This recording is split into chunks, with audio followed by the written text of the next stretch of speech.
Yemen is still one of the largest humanitarian crises in the world.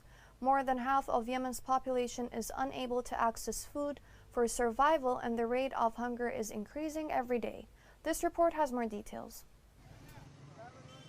An entire generation of people needed to rebuild Yemen after years of civil war are at risk from famine, aid agencies fear.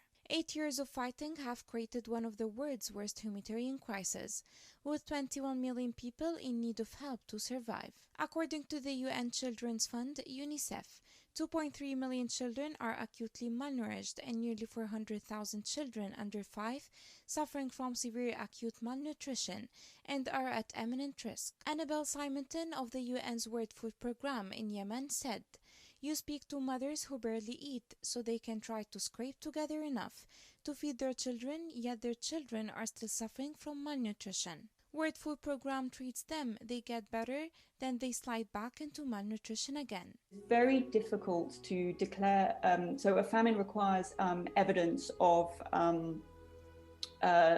severe food insecurity, certain rates of malnutrition, as well as mortality rates. And in a conflict zone like Yemen, it's actually very difficult to get that kind of level of evidence.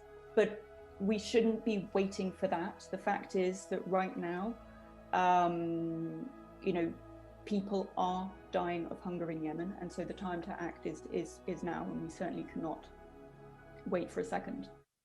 Yemen is at risk of losing an entire generation to malnutrition, and that's the generation Yemen needs to rebuild when peace finally comes. The World Food Programme feeds 30 million people in Yemen, but is cutting back rations for 8 million due to a lack of funding from donor countries. Simonton said, "We are reducing food for the hungry in order to feed the hungriest.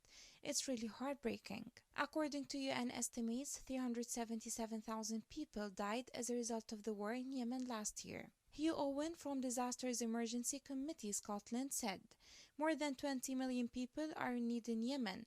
The pandemic is continuing to threaten lives with less than 1% of the population fully vaccinated." After years of war and destruction, downtrodden Yemenis do hope that a miracle happens and this bloody conflict ends.